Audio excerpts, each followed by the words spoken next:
retornamos com o nosso Giro à Noite, ainda seguindo nesse modelo home office, cada um na sua residência, a gente aqui fazendo a nossa parte para ajudar com a redução dos números da Covid-19, tomando todos os cuidados para que a gente passe por essa crise totalmente seguros.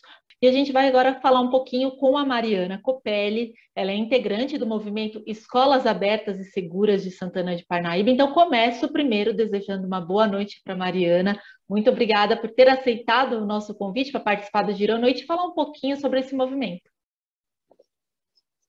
Boa noite a todos, boa noite Vanessa, boa noite Nancy, boa noite João e todos que nos ouvem. Eu que agradeço a oportunidade de poder falar um pouquinho, esclarecer os nossos propósitos desse movimento. Mariana, eu começo te perguntando, então, como que surgiu o movimento Escolas Abertas, né? Quando foi que ele surgiu? E como que, eu sei que vocês tiveram algumas conversas com o executivo, né, com o prefeito Marcos Ton, então como que foi esse diálogo com a administração para apresentar aí as propostas do movimento? Bom, o movimento Escolas Abertas, ele teve maior visibilidade a partir da capital, né? O movimento da capital, ele deu para essa questão uma visibilidade nacional. E a partir disso, com as decisões de reabertura das escolas municipais são dos prefeitos, isso se multiplicou pelo Brasil. Então, hoje, eu acredito que tenha mais do que 100 movimentos, escolas abertas, ou volta às aulas, ou pais pela educação, nesse sentido, né, que é a organização civil. E aqui em Santana de Parnaíba,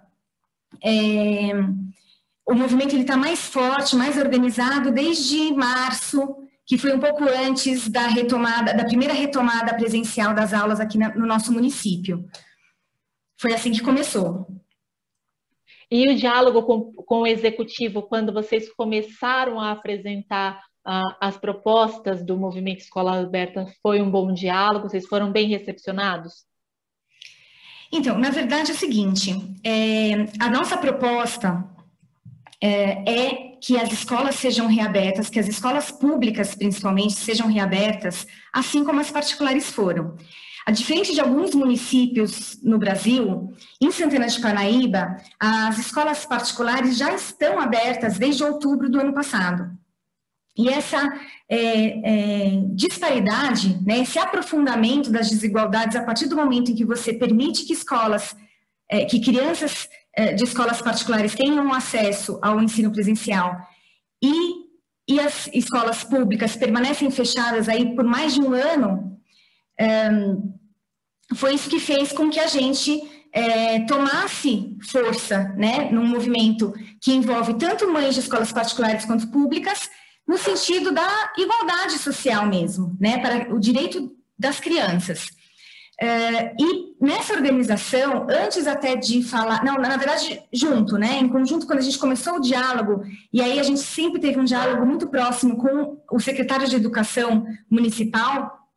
O prefeito Marcos Tonho ainda não recebeu o nosso movimento, embora a gente tenha solicitado reuniões. Foi com o secretário que a gente teve maior aproximação. A primeira ação que nós fizemos junto com o executivo foi a visita às escolas. Porque o que acontece? Em alguns municípios, tanto do estado de São Paulo quanto do Brasil, as escolas municipais, elas são sucateadas, né? Quando a gente pensa em escola municipal, a gente pensa na escola que não tem torneira, que não tem porta de banheiro, que o teto está caindo na cabeça, com infiltração. É essa imagem que normalmente as pessoas fazem de escolas municipais, infelizmente.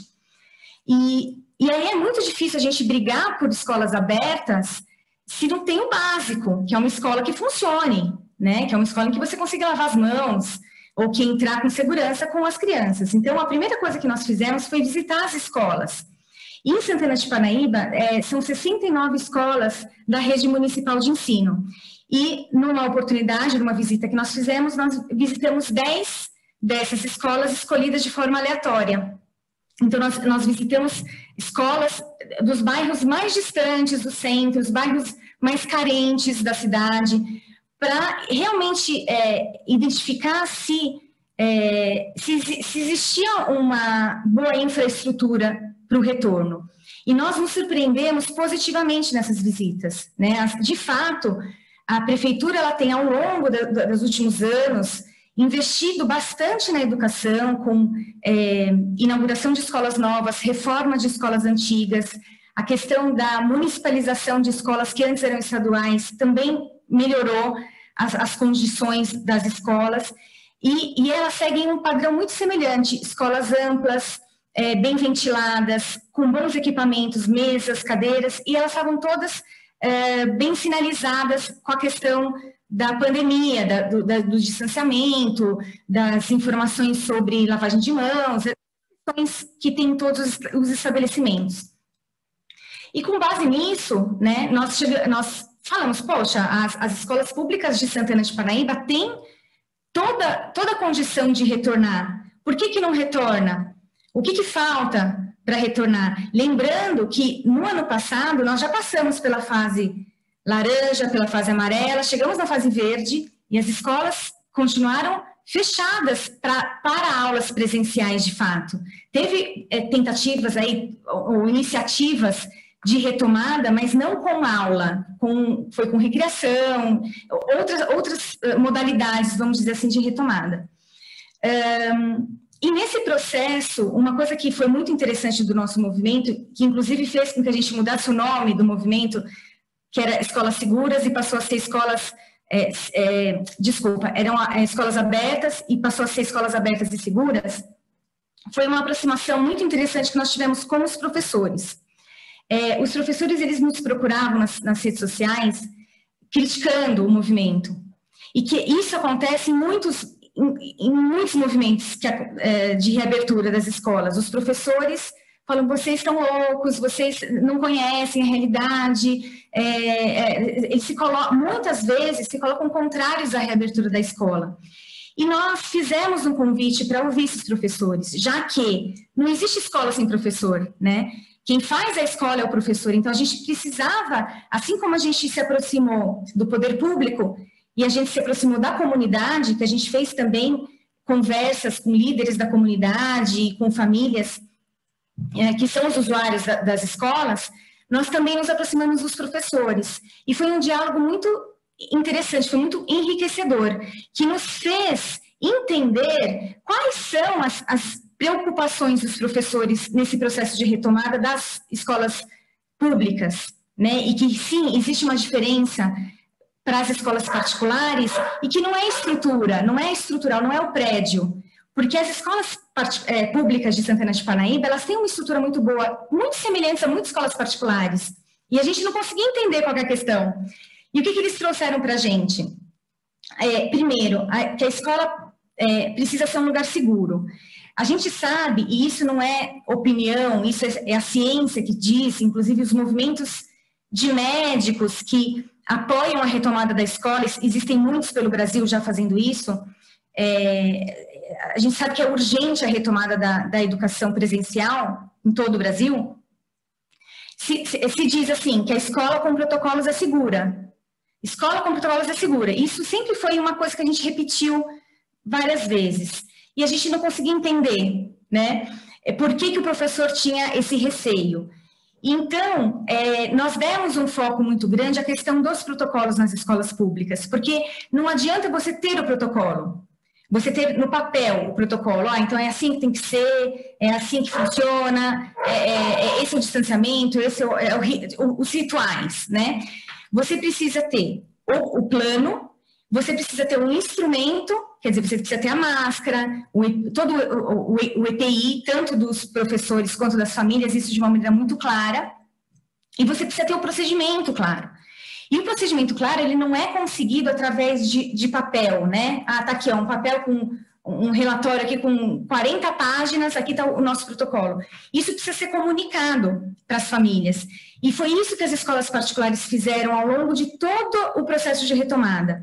Eles constantemente faziam webinar, meeting, todos os tipos de conversa, de informação, mostrando para a família que é sim seguro o retorno, o que eles estavam fazendo para tornar o ambiente seguro, treinando os professores, treinando os funcionários, para que essas informações fossem introjetadas nas famílias.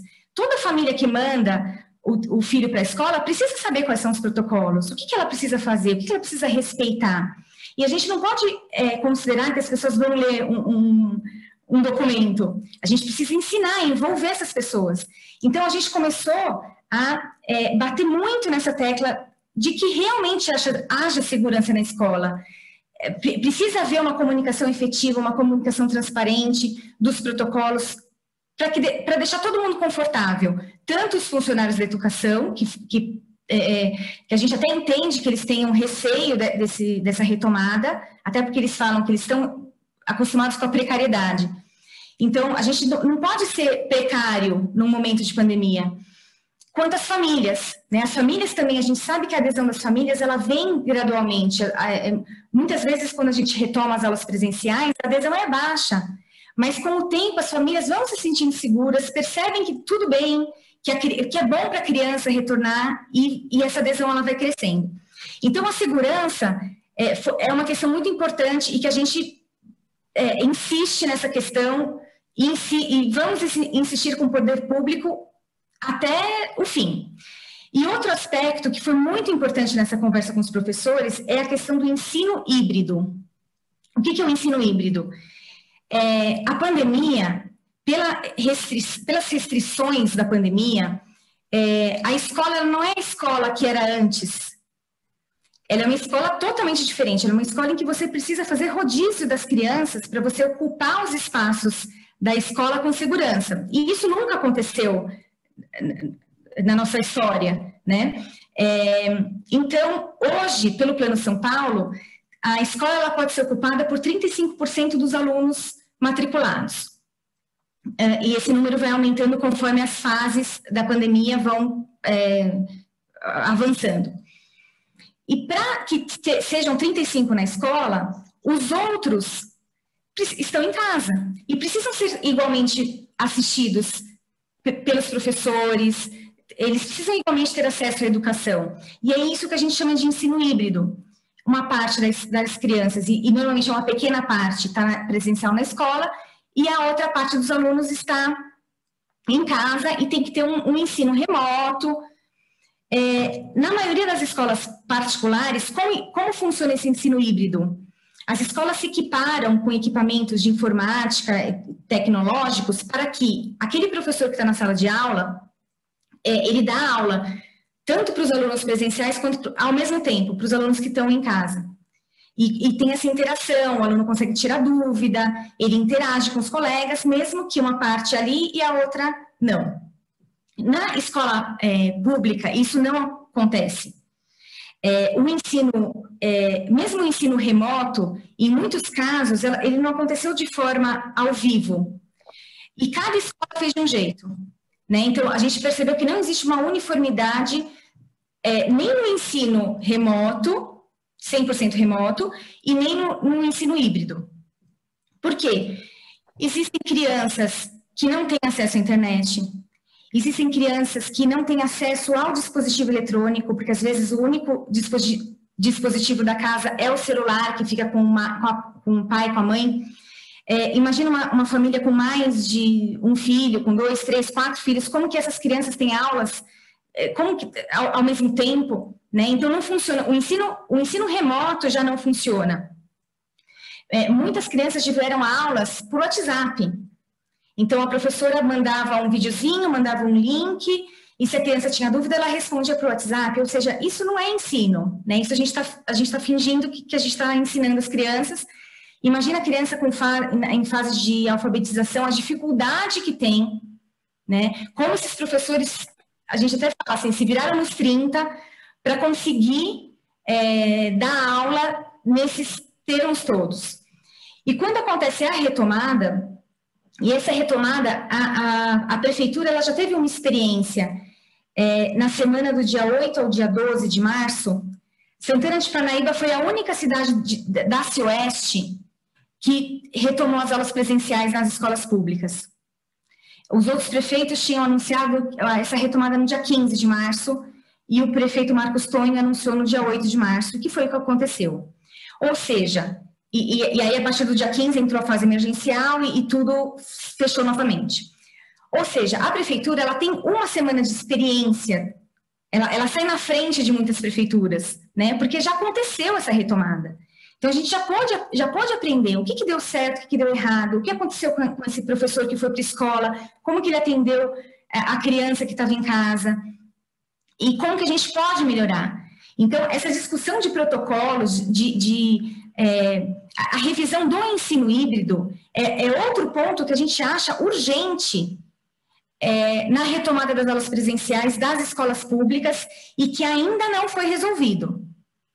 Né? Então, o prefeito Marcos Tonho, ele, como vocês devem saber, ele tomou a decisão na sexta-feira à noite, ele anunciou, né, a decisão na sexta-feira à noite da retomada de toda a rede, que foi isso que ele anunciou, toda a rede volta na segunda-feira de manhã.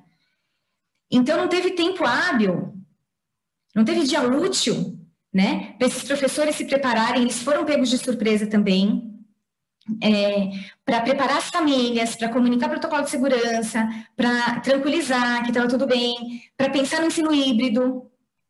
Então, o que a gente vê como movimento, o prefeito ele tomou uma atitude correta da maneira errada.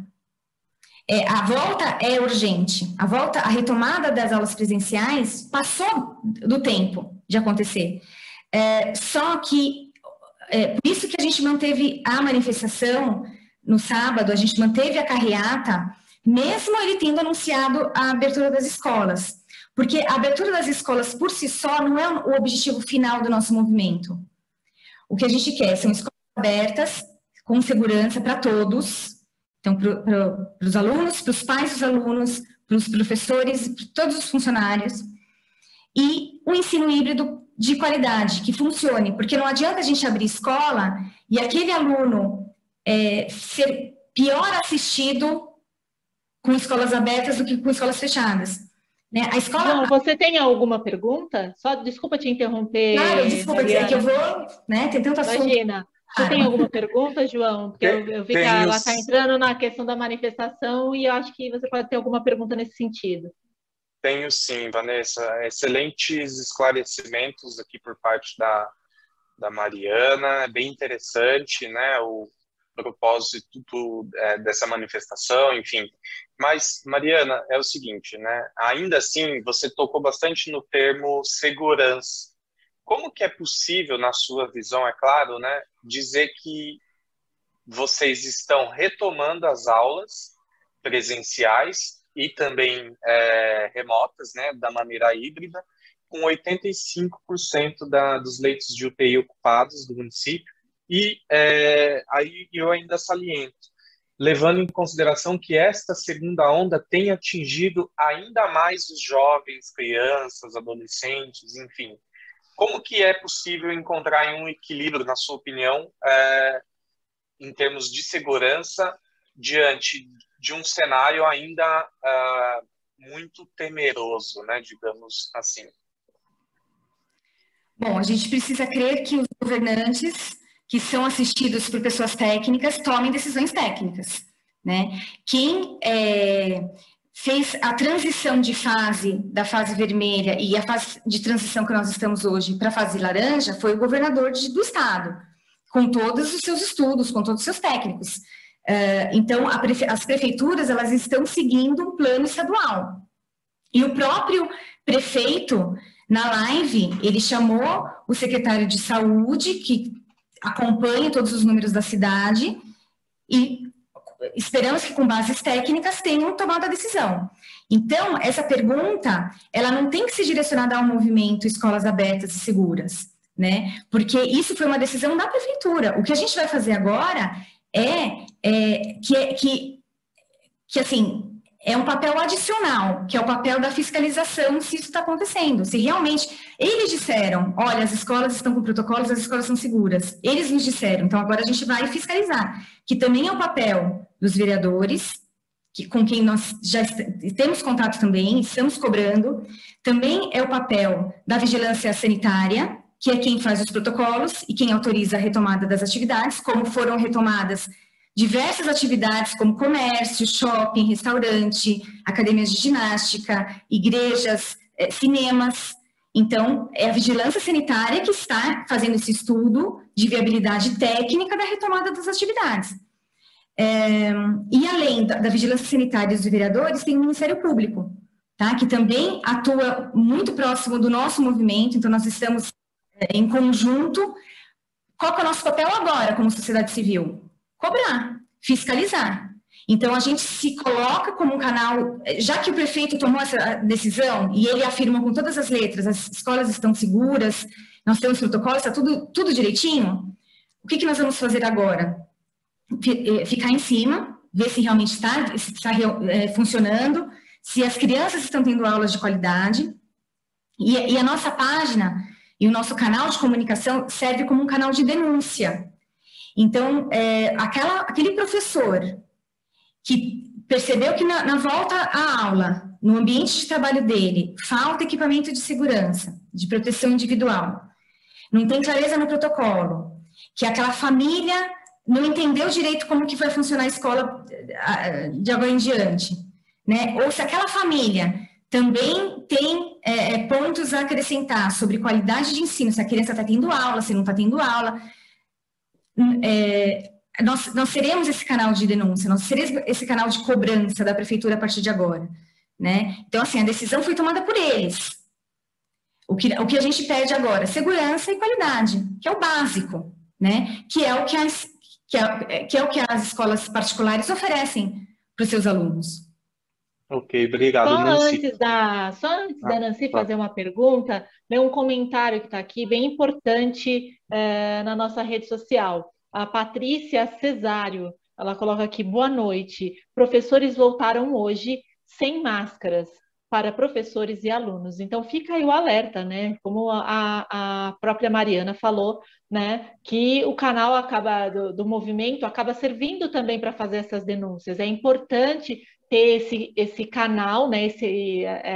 Esse elo para poder reivindicar que a escola esteja de fato segura, né? A gente sabe que há algumas semanas houve já até uma denúncia aí envolvendo a questão de Santana de Parnaíba sobre a aquisição de álcool que não era álcool, então tem que ficar alerta, né? Para que a prefeitura fiscalize direito, né? Veja quem são esses fornecedores, para que não falte nenhum EPI para o professor, nem para um aluno que precise de um EPI cedido pela escola, né? Então, é importantíssimo. Então, fica já esse alerta. Tem um outro aqui, ó, lamentável... Você posso só acrescentar uma coisa a respeito dessa sua colocação?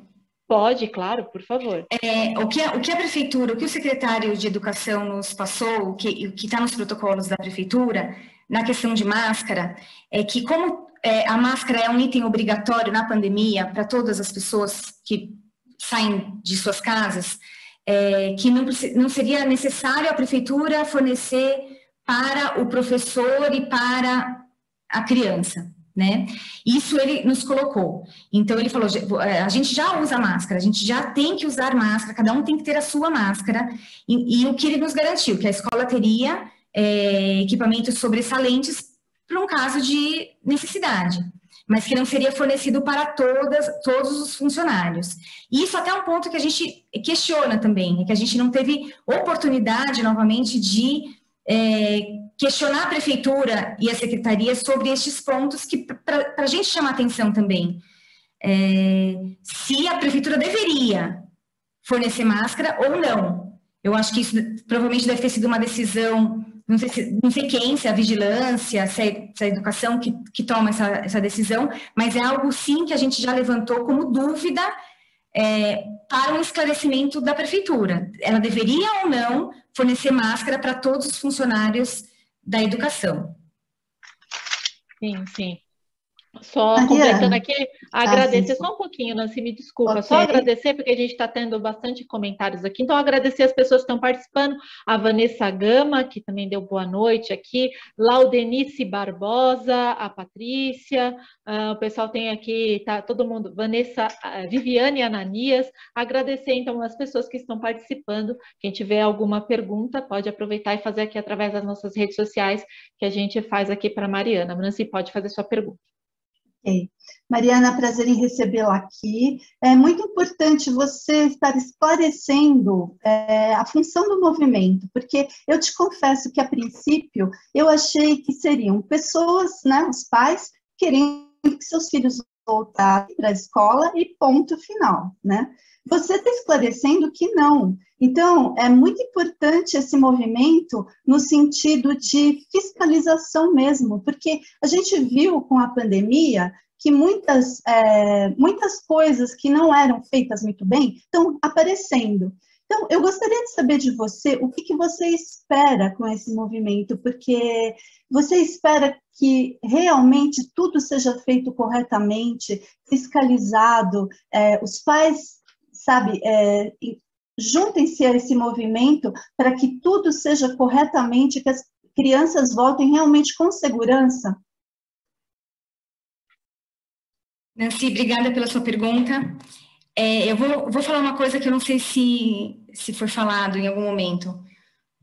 Eu, particularmente, sou mãe de escola particular, né? Os meus filhos estão na escola presencialmente desde outubro do ano passado. E como eu sempre fui muito engajada nas causas sociais e eu sou envolvida com o voluntariado na comunidade de Santana de Parnaíba, ver os meus filhos tendo aula e as outras crianças que tanto precisam, né? Porque quem é mais prejudicado no fechamento da escola não é a criança que tem o computador, que tem o dispositivo, não é a criança mais favorecida, é a menos favorecida socialmente, né? É aquela que não tem recurso. E a escola, além de um lugar onde ela aprende, inclusive ela vai aprender sobre protocolos de segurança, é na escola que ela vai aprender sobre isso e vai ensinar na casa dela. A escola ela tem um papel social muito importante para essas crianças. Então, isso me incomodou muito. E na verdade, eu alimento esse movimento aqui no nosso município desde então. Desde outubro, novembro, eu comecei a tentar engajar as pessoas. Mas, sinceramente, Nancy, é muito difícil a gente envolver pessoas que não estão vivendo aquele problema efetivamente, né? Pessoas que conseguem... É difícil parar de olhar o próprio umbigo e olhar para o lado. Porque as mães com quem eu conversei inicialmente falavam, não, mas meu filho tá bom, eu nem quero mandar ele para a escola, ele assiste aula de pijama, tá tudo bem, eu levo um lanchinho para ele, tá tudo bem, mas aí eu falava, você já percebeu que tem criança que não tem aula nenhuma? Que tem criança que não tem internet, não tem dispositivo, não tem aula, as crianças estão fora da escola, e como que a gente recupera isso, né? Então, nesse meu idealismo, eu sou uma pessoa idealista, né, de querer transformar realmente, de acreditar na força, né, de cada um, e de ir juntando, e de agregando, para fazer o bem para o outro. Eu acredito bastante no ser humano nesse sentido. E nesse trabalho, que eu até me envolvi com o pessoal de São Paulo, eu fui muito ativa no movimento de São Paulo, quando começou o movimento. Depois eu voltei para a minha comunidade, para a comunidade aqui de Santana, e outras mães de escolas públicas, que são essas sim, que estão há tanto tempo sem os filhos na escola, pediram a minha ajuda, né? Mariana, me ajuda, vamos lá. E muitas outras mães de escolas particulares também se juntaram nesse sentido do voluntariado, nesse sentido de fazer o bem para o próximo. Hoje, a filha da Cíntia, que é uma das primeiras mães locais, do movimento local, a filha dela pôde ir para a escola. E ela narrando a emoção da menina, a gente até publicou, né, o uniforme, você pegar o uniforme da escola, depois de um ano que ele está guardado no armário, às vezes nem serve mais a criança, né? E você preparar a malinha e ela com toda a emoção poder pisar na escola e ela mandando fotos para a gente. Falei, puxa, é isso que todas as crianças têm essa oportunidade, porque o lugar de criança é na escola, né? A gente erra e a gente errou fechando escola e em dado momento reabrindo tudo menos as escolas. Como que a gente pode deixar um ano de escolas fechadas? A escola ela deveria ser a última a fechar e a primeira a reabrir. Em muitos países isso aconteceu. Nas piores fases da pandemia, viu, João? Quando estava assim, tudo fechado, tudo em lockdown, as escolas estavam abertas. Por quê? Porque entende que a educação é essencial. A escola é muito importante para a criança. E a gente e não sou eu que estou falando, tem estudos, um monte de estudos mostrando os prejuízos desse fechamento da escola. Apesar de muitos professores terem se esforçado muito, a gente reconhece o valor do professor nessa pandemia, o esforço que ele teve, às vezes trabalho triplicado, porque ele tinha que cuidar dos alunos dele, cuidar da casa dele e dos filhos, que também não estavam na escola. Né? Então, assim, foi muito difícil, mas a gente sabe que é uma perda, que tudo que a gente fizer agora é só para minimizar o problema. Então, Nancy, voltando à tua pergunta, o que eu espero desse movimento? Eu espero, sim, conscientizar as pessoas, tá? Eu espero, sim, conscientizar o poder público do absurdo que é a gente considerar normal as escolas fechadas, e que eles façam, sim, o trabalho que eles têm a fazer. E eu falo isso muito diretamente a eles, porque, assim, eu não tenho nenhum interesse de defender ninguém, a gente não tem partido político. Muitas eu até conheci por causa da pandemia, que a gente precisa entender quem é que tem a caneta na mão para assinar, então a gente foi ver quem eram as pessoas, né, e entender a história deles e como que tudo se encaixa. Então eu não tenho nenhuma pretensão, não tenho nenhum interesse político nesse movimento. O que eu gostaria, dentro da minha visão idealista, né, é que todos se unissem. Todos, não importa o partido político, se é de situação, se é de oposição, unissem os professores me emocionaram muito quando eu conversei com eles. Muitos falavam assim, Mariana, eu tenho muita saudade da sala de aula, eu amo os meus alunos, só que eu tenho medo de voltar para a escola, né? E eu falei até para um deles, eu falei assim, olha, nós vamos fazer de tudo para que você volte sem medo, para que você volte seguro, para que você volte sabendo que tudo bem voltar a trabalhar. Tantas pessoas voltaram a trabalhar nessa pandemia porque cumprem sua função social. Se todo mundo ficasse em casa, o que seria da nossa sociedade? A gente só consegue ficar em casa porque alguém não fica, né? Começando pelos médicos, que são funcionários, são trabalhadores que cuidam de pessoas doentes. E em momento nenhum falaram, não, eu só vou voltar com essa condição, eu só vou voltar com isso, eu tenho medo, eu não quero voltar. Eles nunca colocaram. Por quê? Porque eles também sabem que a gente tem como minimizar os riscos. Então, todos nós vivemos numa base de minimização de risco. Nunca ele é um risco zero, mas ele pode ser minimizado. E dentro da escola também.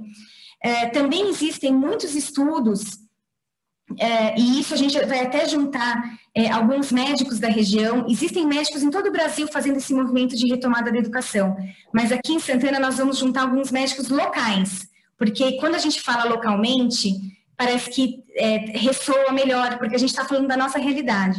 Então amanhã mesmo nós temos a primeira reunião com o que a gente está chamando do nosso comitê científico, que vai nos alimentar com essas informações, esses estudos, e muitos mostram que as crianças, elas são protegidas nessa pandemia. As crianças, elas adoecem menos, quando adoecem é com menos gravidade, e elas transmitem menos. Então, eles vão explicar, e a gente vai fazer essa comunicação, talvez gravar vídeos, né, passar para a comunidade, para dar essa segurança. A criança, ela não deveria... ela foi considerada no começo da pandemia os vilões, como elas são as viroses, né? Normalmente as viroses de gripe, os surtos de gripe, eles são espalhados pelas escolas, e se achava que o Covid funcionava igual ao H1N1, e se vê que não, né?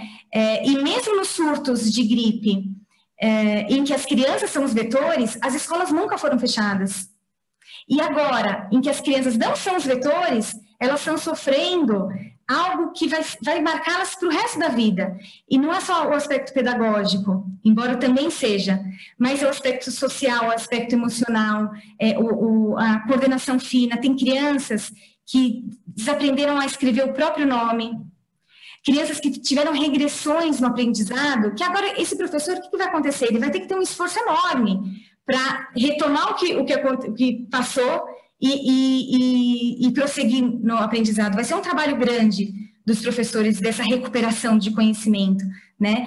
E outros aspectos, os aspectos emocionais, as crianças estão sofrendo com a privação, né? Vive tão importante que é na escola. Mariana, só para completar, você disse na sua fala anterior que o prefeito Marcos Tonho tomou a decisão correta, mas no momento errado. Eu queria que você explicasse para a gente qual seria o momento adequado, né? A gente vê que tem muitos professores ansiosos. A forma errada.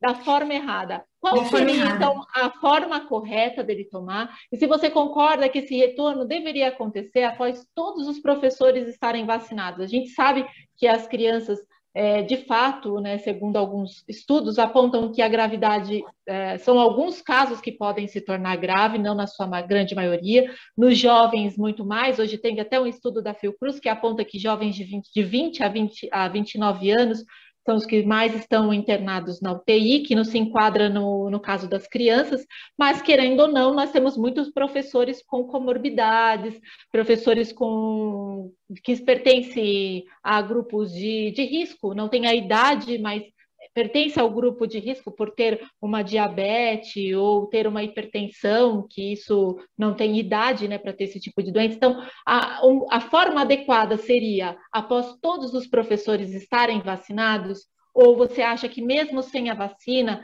com uma estrutura mais adequada, um planejamento mais adequado, já seria o momento para se retornar? Então, nós no movimento sabemos que a volta às aulas com segurança não depende da vacina, tá? Não depende da vacinação. Inclusive, foi algo que o próprio prefeito tinha falado 15 dias antes dele anunciar a reabertura. 15 dias antes ele disse, só vai reabrir quando vacinar todo mundo, todos os professores, todos os funcionários, o que não faz o menor sentido. Por quê? Primeiro porque, o que faz a escola segura são os protocolos de segurança. Assim como o que faz todos os outros ambientes em que a gente circula, seguros são os protocolos de segurança. Nenhuma outra categoria, nenhum outro trabalhador dependeu da vacina para voltar às atividades. Se a gente fosse esperar a vacinação de todos, ia levar, ainda mais quando ele diz de todos, né? Hoje, eles estão dando prioridade para os profissionais de 47 anos ou mais. Agora, imagina você ter que esperar um professor jovem, saudável, tomar vacina para ele voltar para a aula. Não faz sentido. Quando eu disse que ele tomou a decisão certa, e não foi no momento errado, foi da forma errada, foi que a gente esperava que ele desse tempo tanto para as famílias quanto para os professores, de se organizar minimamente, né? Então, ele disse, numa sexta-feira à noite, que reabririam todas as escolas. Hoje, que é segunda-feira, a gente sabe que algumas escolas reabriram, outras não, e agora tem uma informação que o ensino médio não vai reabrir, vai continuar presencial.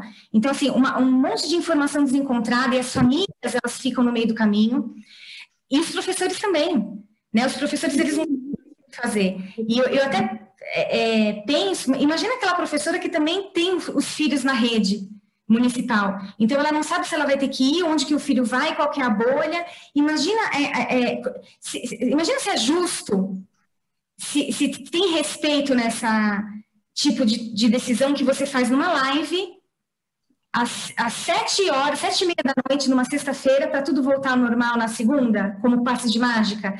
Nesse sentido que a gente critica a posição da prefeitura. O que nós vamos fazer agora? Sabe aquela expressão, nós vamos ter que trocar o pneu com o carro andando? É isso que a gente vai ter que fazer. Entendeu? Porque ele tomou a decisão está dele, ele é o que decide, ele é o gestor da cidade. Ele achou adequado, com todos os secretários que ele tem, com todas as avaliações que ele tem. Nós tínhamos escrito uma carta aberta para ele, nós tínhamos falado com o secretário de Educação, nós tínhamos falado com os professores dizendo, escutem os professores também, nós estamos falando por eles também, né? E se você falar com os professores, Vanessa, pelo menos aqueles com quem nós conversamos, a grande preocupação do professor não é a vacina. A grande preocupação do professor são essas duas pautas que a gente está levando à frente, que é protocolo de segurança e qualidade do ensino híbrido. a vacina é apenas uma forma de você... Eu até digo assim, mesmo que... Vamos fazer um cenário imaginário, que todo mundo tenha sido vacinado, que bonito, né? Tem vacina disponível, está todo mundo vacinado na educação. Ainda assim, precisa de protocolo de segurança e ainda assim precisa de ensino híbrido de qualidade, porque esse rodízio vai continuar por um tempo. Né? Então, assim, não adianta esperar pelo milagre, é você sentar e ficar acomodado naquilo. É muito fácil para a prefeitura fechar a escola. É muito mais fácil para a prefeitura fechar a escola do que fazer a retomada da educação. E por isso que a gente sabe que a gente tem que ficar no pé. E a gente tem que ter uma união e um compromisso como sociedade para que isso aconteça. Porque se deixar, fica como ficou o ano passado. As coisas vão reabrindo, a vida vai voltando ao normal, todas as crianças estão no shopping, os professores estão viajando, estão indo para a praia, está todo mundo viajando, todo mundo tá normal, vida normal. Mas as escolas são fechadas e ninguém se preocupa com isso. Né? Então, é por isso que a gente fala, a gente continua no diálogo, a gente continua falando com o secretário, continua falando com o vereador, inclusive para pedir reunião com o prefeito. A gente gostaria de ter reunião com a vigilância sanitária também, alguém da saúde, que ainda a gente não conseguiu esse contato. Então, a gente vai fazendo essa articulação e essa comunicação, esse envolvimento da sociedade a respeito de um tema tão importante, para que, agora que elas se abriram, vamos, então, assim, o que precisa ser feito? O que precisa ser ajustado? Por isso que a gente fala, ele fez de uma forma que poderia ter sido muito melhor, poderia estar todo mundo mais satisfeito com a forma que retomou, com certeza. Tem muita família que não ficou sabendo, que nem ficou sabendo que tinha reaberto.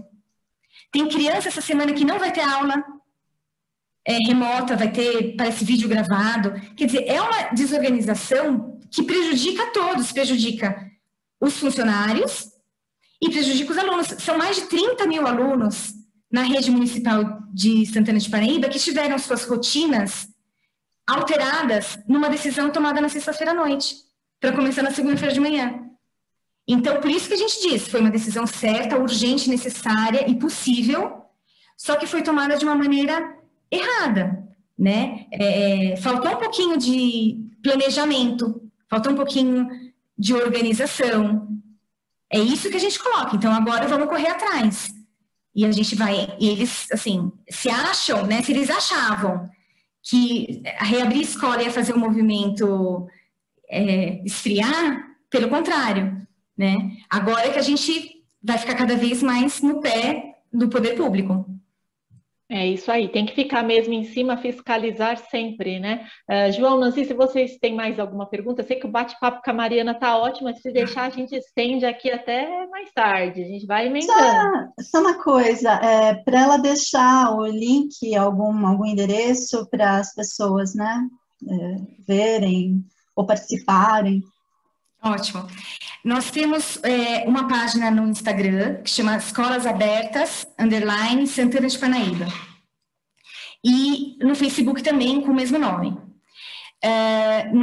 Quem nos procurar e quiser participar ativamente, nós temos um grupo de WhatsApp que troca informação, que pode solicitar o link através do direct, né, ou do inbox, por mensagem direta, a gente conversa, porque tem muitas famílias, e isso é legal, viu, Nancy? Não são só as famílias das escolas públicas, são também muitas famílias das escolas públicas nos procuram e dizem obrigada por nos darem voz.